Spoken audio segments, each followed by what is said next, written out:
जय श्री कृष्णा। आज गुरुवार के दिन आइए सुनते हैं भगवान विष्णु की यह कहानी। शिव और विष्णु के बारे में पौराणिक कथाएं दिलचस्प हैं। जब शिव का घर विष्णु ने ले लिया, जब विष्णु ने शिव को मुश्किल से बचाया और अंत में विष्णु की शिव भक्ति। क्या आप बद्रीनाथ की कहानी जानते हैं? यह वो जगह है जहाँ शिव और पार्वती रहते थे। यह उनका घर था। एक दिन नारायण यानी विष्णु के पास नारद गए और बोले, आप मानवता के लिए एक खराब मिसाल हैं। आप हर समय शीशनाग के ऊपर लेटे रहते हैं। आपकी पत्नी लक्ष्मी हमेशा आपकी सेवा में लगी रहती हैं और आपको लाड़ प्यार करती हैं। इस ग्रह के अन्य प्राणियों के लिए आप अच्छी मिसाल नहीं बन पा रहे हैं। आपको सृष्टि के सभी जीवों के लिए कुछ अर्थपूर्ण कार्य करना चाहिए। इस आलोचना से बचने और साथ ही अपने उत्थान के लिए भगवान को भी ऐसा करना पड़ता है। विष्णु तप और साधना करने के लिए सही स्थान की तलाश में नीचे हिमालय तक आए। वहां उन्होंने मिला बद्रीनाथ के एक छोटा सा घर देखा, जहां सब कुछ वैसा ही था जैसा उन्होंने सोचा था।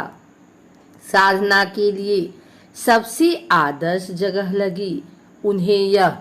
वह उस घर के अंदर गए। घुसते ही उन्हें पता चल गया कि यह तो शिव का निवास है और वह तो बड़े खतरनाक व्यक्ति हैं। अगर उन्हें गुस्सा आ गया तो वह आपका ही नहीं, खुद का भी गला काट सकते हैं। ऐसे में नारायण ने खुद को एक छोटे से बच्चे के रूप में बदल लिया और घर के सामने बैठ गए। उस वक्त शिव और पार्वती बाहर कहीं टहलने गए थे। जब वे घर वापस लौटे तो उन्होंने देखा कि एक छोटा सा बच्चा जोर जोर से रो रहा है। पार्वती को दया आ गई। उन्होंने बच्चे को उठाने की कोशिश की। शिव ने पार्वती को रोकते हुए कहा, इस बच्चे को मत छूना। पार्वती ने कहा, कितने क्रूर हैं आप, कैसी नासमझी की बात कर रहे हैं। मैं तो इस बच्चे को उठाने जा रही हूँ, देखिए तो कैसे रो रहा है। शिव बोले, जो तुम देख रही हो उस पर भरोसा मत करो। मैं कह रहा हूँ इस बच्चे को मत उठाओ। बच्चे के लिए पार्वती की स्त्री सुलभ मनोभावना ने उन्हें शिव की बातों को नहीं मानने दिया। उन्होंने कहा, आप कुछ भी कहें, मुझे कोई फर्क नहीं पड़ता। मेरे अंदर की माँ बच्चे को इस तरह रोते नहीं देख सकती। मैं तो इस बच्चे को जरूर उठाऊंगी। और यह कहकर उन्होंने बच्चे को उठाकर अपनी गोद में ले लिया।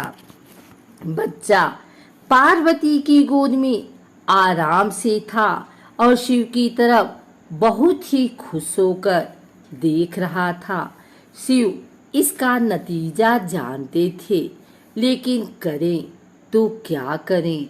इसलिए उन्होंने कहा, ठीक है चलो देखते हैं क्या होता है।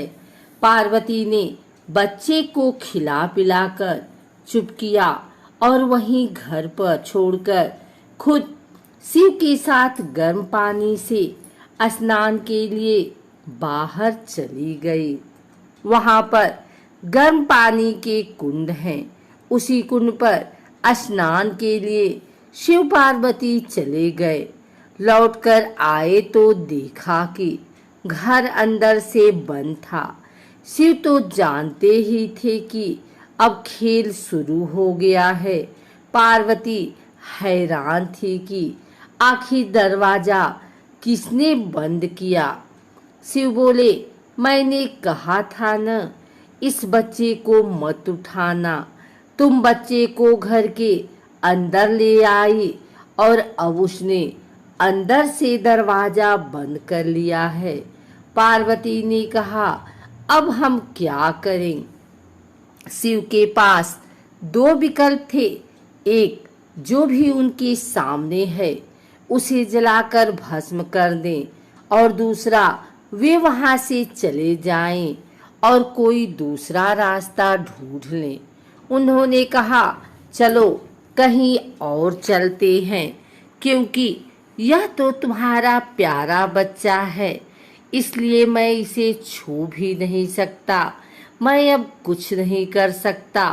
चलो कहीं और चलते हैं। इस तरह शिव और पार्वती को अवैध तरीके से वहां से निष्कासित कर दिया गया। वे दूसरी जगह तलाश करने के लिए पैदल ही निकल पड़े।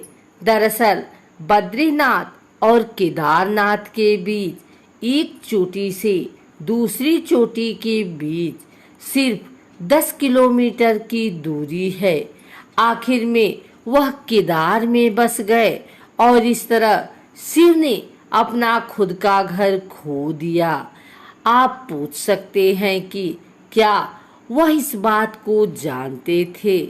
आप कई बातों को जानते हैं, लेकिन फिर भी आप उन बातों को अनदेखा कर उन्हें होने देते हैं।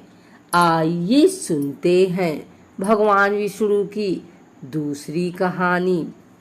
यौगिक कथाओं में ऐसी कई कहानियां हैं जिनमें बताया गया है कि शिव की करुणा कोई भेदभाव नहीं करती और वे किसी की इच्छा पर बच्चों की तरह भोलापन दिखाते हैं।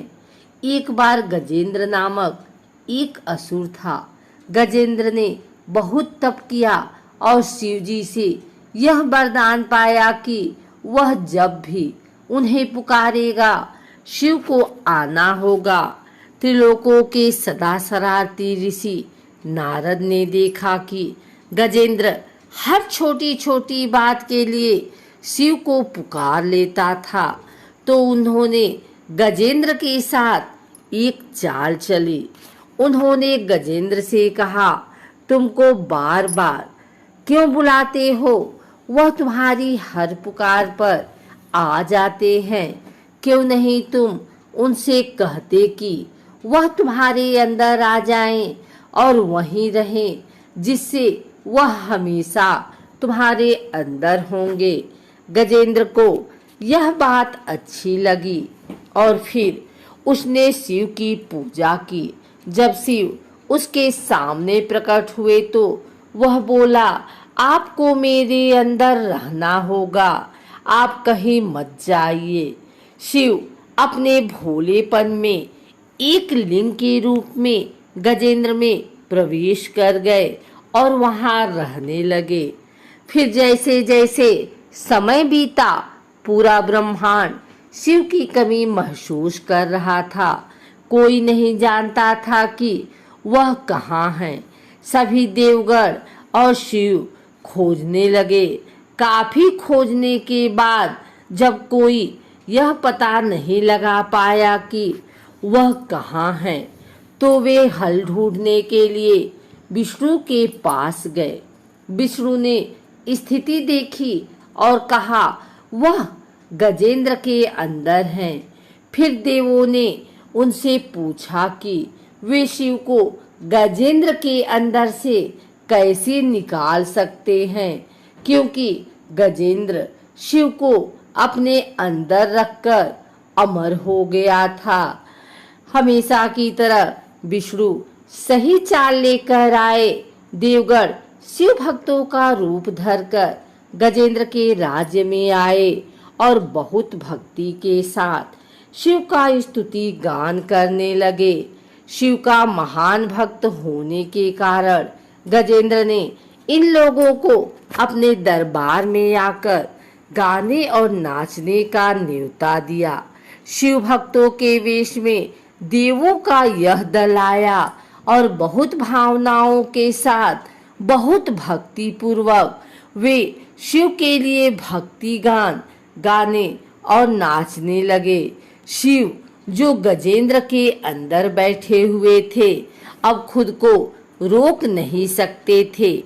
उन्हें जवाब देना ही था, तो वह गजेंद्र के टुकड़े टुकड़े करके उससे बाहर आ गए।